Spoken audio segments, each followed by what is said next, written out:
Welcome to Allies or Enemies. I'm Jess. And I am Sean, and today we are talking about Zhanguo, the First Empire. And our copy was provided for review, but the thoughts in this video are all our own.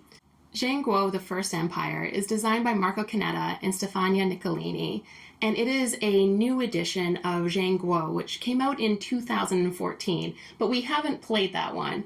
But it is very much a Euro game based on the unification of China, and it uses some clever card management. But let's take a closer look at how it plays.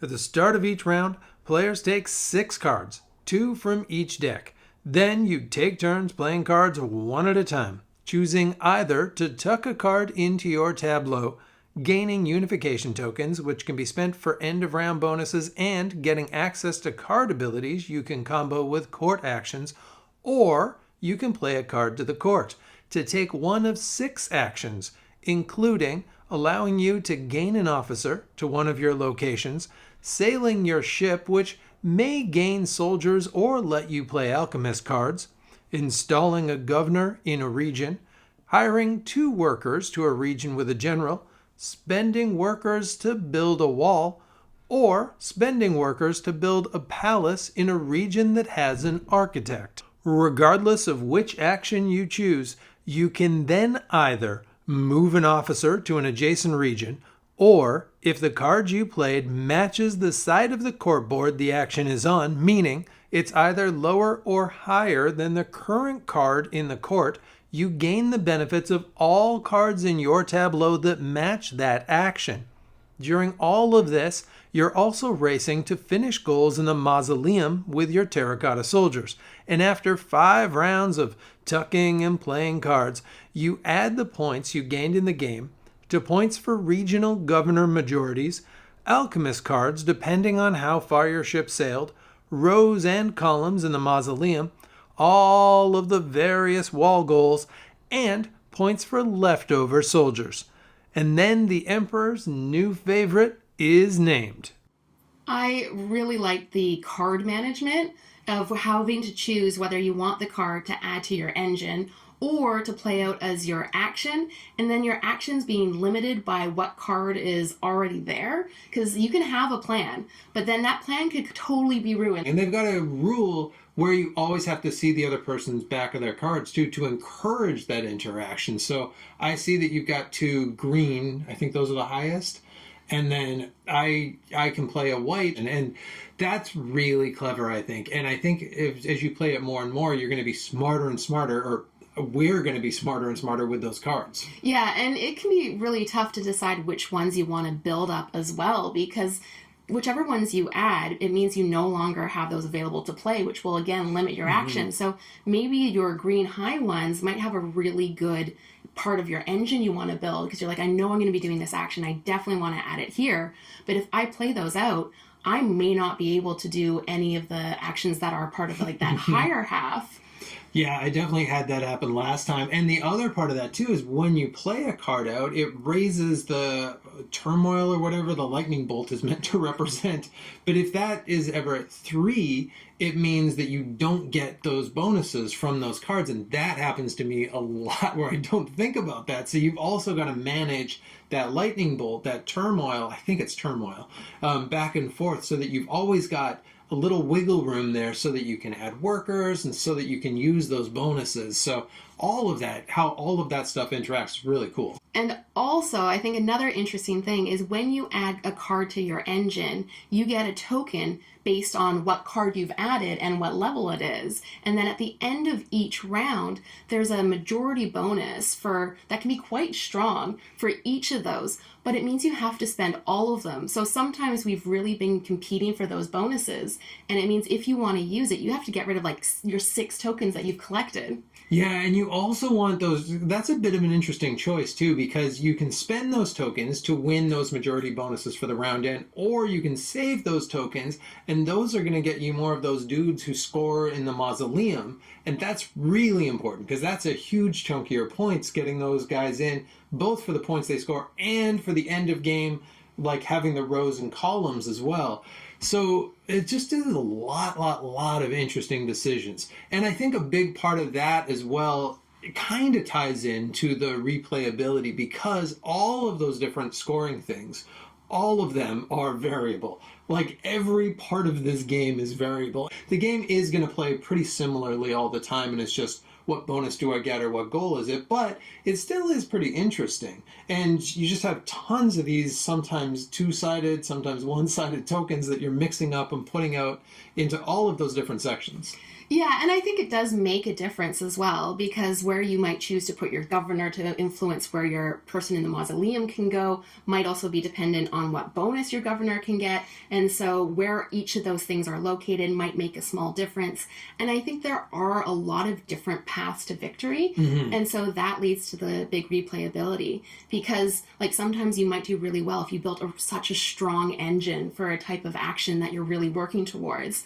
And other times you might go a completely different direction and do really well again. I don't think there's one path. There's a lot of ways, and I think you can diversify a bit too and do well. Yeah, you almost need to diversify, but you need to kind of focus a couple things. Like kind of if you want to do the sailing thing on the side, you do need to make sure you're going to get a bunch of those alchemist cards out because those are going to multiply by how far you are in the sailing. Or if you want to do a lot of walls, you're always going to have some walls. You have to have a mix because in order to do those mausoleum bonuses, it means you need to have a few of your dudes and a few of your palaces in those different, so you kind of need to a bit. But it's just kind of how do you connect those together? Like how do you get wall bonuses that are going to tie to the cards you've played out or are going to tie to how you've put your workers or whatever it might be. And yeah, all of that makes for an interesting puzzle. And while the game's the same, the puzzle is really different each game. Yeah, and you do influence each other as well, which I think makes a big difference. So, for example, for the palace, the first person who builds a palace there gets the palace bonus. And same for building a wall. So there is the race of trying to do that first to be able to get those bonuses. And then the token majorities as well. Those are all going to change just as, on top of being able to do your action based on the card. So that makes such a big difference. Yeah, and even that majority board can change. There's 3 different versions of that as well. So really a lot of it does. And a lot of it's just going to change. I've always got a plan at the start, and then Jess starts playing all those high numbers, and I'm like, well, I guess I'm not building palaces. I guess now I'm just putting my boat down the river because that's the low action and I know I can do it, and I've got like 1 or 2 bonuses. So sometimes what you're doing, your path is actually dictated by the game, which I really like as well. So it's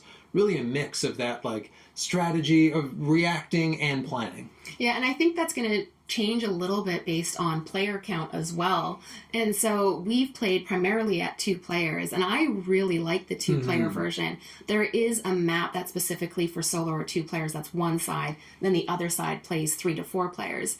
And at 2 players, you're just a little bit more in control, because I can keep an eye just on you to know maybe what the next bonus you might get is or how many tokens you have for the various majorities.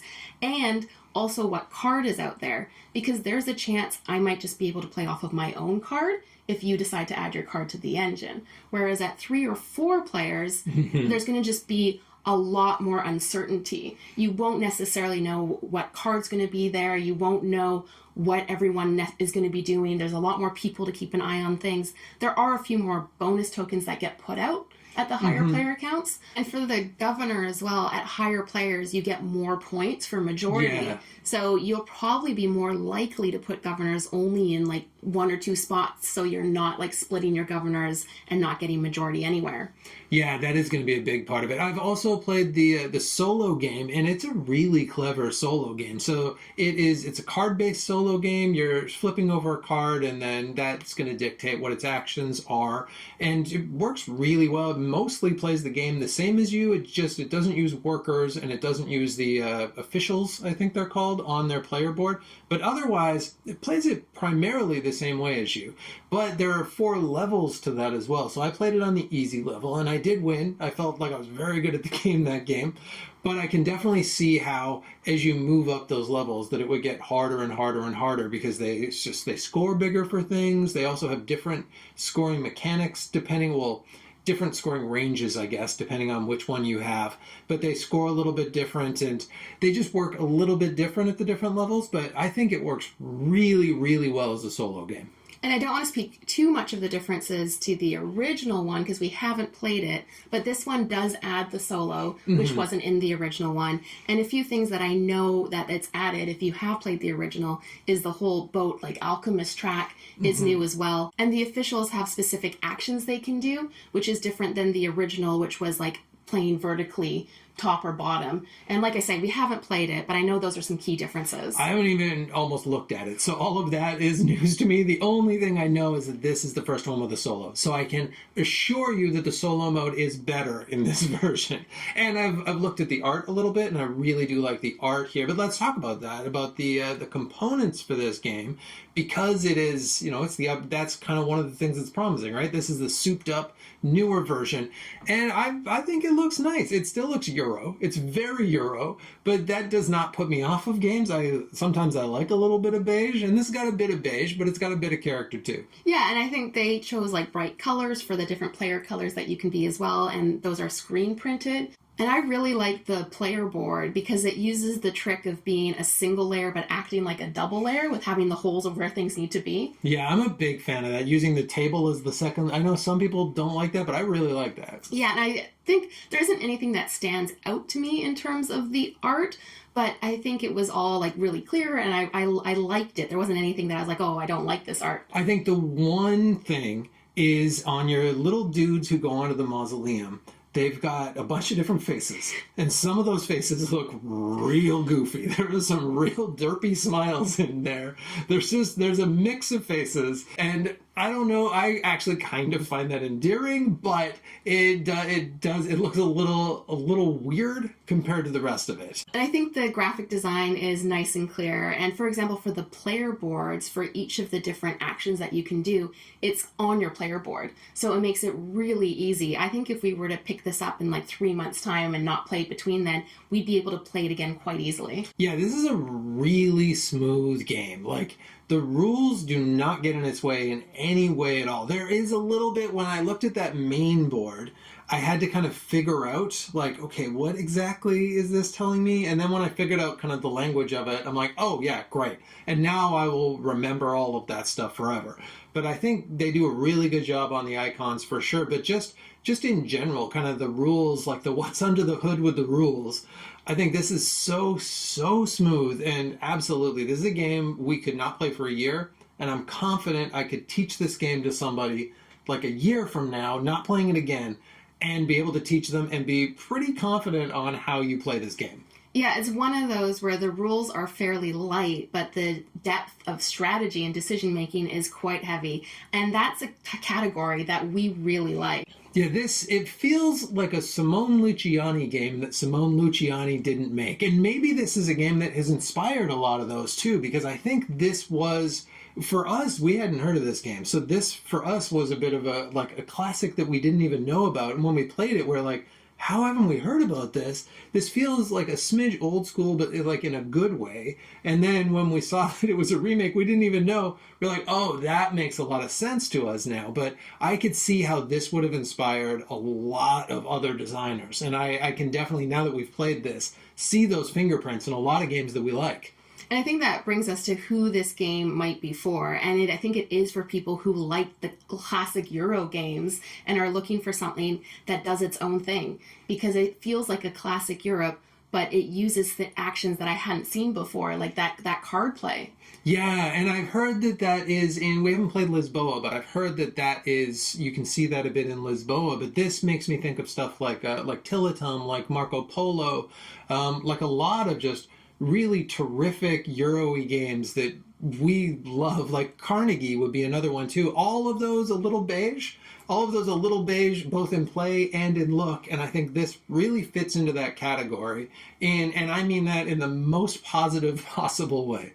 And I think if you have a bunch of like light medium weight games under your belt, I don't think this would be too much of a step to learn. I think it might take you a few games to get good at it, but because it's so smooth, I think it would be an easy one to teach to people who haven't played a lot of like medium weight games before. Yeah, I totally agree. I think this is such a nice I don't even want to say it's a stepping stone because it is such a solid like midweight Euro in its own right, but I think it is a nice stepping stone to those because it is so teachable, so learnable, a bit like Istanbul in that way as well. I would say for some people that this won't be for if you really don't like a beige game, if you don't like a really Euro-y game, if you want something that has, more meanness, more randomness, any of that, that's not really going to be in this game. This is mostly you got pretty much perfect information except for what card are the other people going to play and how's that going to affect you. And that's a pretty big part. But for the most part, you kind of know what you're doing and you're planning it out. And it really is, it's an engine builder and it's action selection. And so if you like those sorts of mechanisms and you like that kind of classic Euro style, great. If you don't, this is that.